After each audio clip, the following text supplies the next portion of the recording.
더불어민주당과 국민의당이 야당의 적통 논란을 벌이고 있는 사이에 유권자들의 관심을 받고 있는 정당이 있습니다. 네, 요즘 지지율 반등세를 보이고 있는 정의당 얘긴데요. 광산과 국회의원에 도전하고 있는 정의당 나경채 후보 나와 계십니다. 안녕하십니까? 네, 반갑습니다. 네, 요즘 정의당의 지지율이 상승 곡선을 그린다는 보도들이 많이 나오고 있습니다. 그 이유가 어디에 있다고 보십니까? 우선은 그럴 때가 되었다고 생각합니다. 우리나라 부자 1%가 전체 국부의 26%를 소유하고 있습니다. 10%는 66%를 소유하고 있다는 말인데요. 그렇다면 대한민국 90%의 국민이 34%의 부밖에 가지고 있지 못하다는 의미입니다. 이런 극심한 불평등의 시대에 정의당과 같은 진보정당이 국민의 기대를 받는 것은 당연하고 그럴 때가 되었다고 봅니다. 무엇보다도 젊고 정직하고 성실한 정의당의 후보들이 전국을 누비고 있습니다. 광주만 하더라도 서구갑의 장화동 후보와 강은미 후보, 또 광산갑의 저 나경채, 광산을의 문정은 후보 모두 젊고 유능하고 서민들 편에서 그동안 열심히 일해왔다고 평가받는 후보들입니다. 네. 네, 하지만 더불어민주당과 국민의당의 경쟁에 묻혀서 정의당 후보의 지역구 가능성이 선거 당선 가능성이 낮아질 것이다, 높지 않을 것이다 이런 얘기가 나오고 있는데요. 야권 연대를 주장하는 것도 이런 상황과 관련이 있을까요? 그런 면도 일정 부분은 있습니다. 그렇지만 그보다는 민주주의와 민생 관련 현안들, 그러니까 노동계약, 테러방지법, 국정교과서 반대 등에 대해서 그동안 야당들이 일정하게 궤를 같이 해왔기 때문에 네.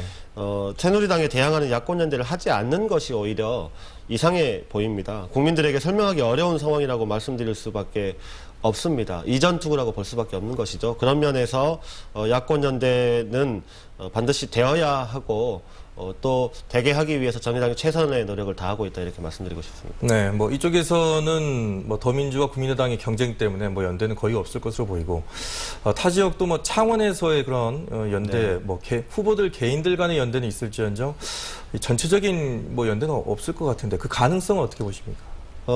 그것은 더민주당과 국민의당이 그동안 8년 동안 이어진 새누리당의 독주를 막고 정권을 교체하려는 의지가 얼마나 절박한지에 따라서 달려 있다고 생각합니다. 저는 국민들의 절박함은 충분하다고 생각합니다.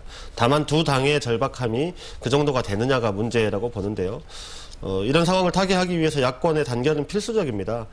더민주와 국민의당이 말하는 것처럼 정권 교체와 민주주의 민생 위기를 타개하려는 의지가 높다면 야권 연대 가능성은 충분히 있을 수 있다 이렇게 말씀드리겠습니다. 네. 네, 지난 19대 총선 때 통합진보당이 10%가 넘는 지지율을 얻으면서 비례대표 6석을 확보를 했는데요. 정의당은 이번 총선에서 몇 석을 목표로 하고 계신가요? 네, 일단 원내 교섭단체를 구성할 수 있는 20석이 목표입니다.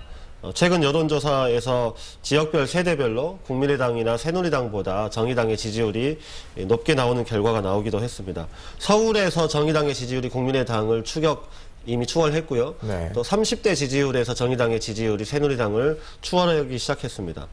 기존 정당들이 공천파동으로 지지율이 떨어지고 있는 것과는 매우 대조적입니다. 정의당의 장점을 알아봐 주시고 평가해 주시는 분들이 늘어나고 있기 때문에 이런 추세가 계속된다면 20석을 확보해서 원내 교섭단체를 구성하는 것도 가능하다 하는 자신을 가지고 있습니다. 네. 자, 그런데 서민과 또 노동자의 직접 정치를 주장하는 민중연합당이 또 나와 있습니다. 또 광주에서는 모든 지역구의 선거에 후보를 냈거든요.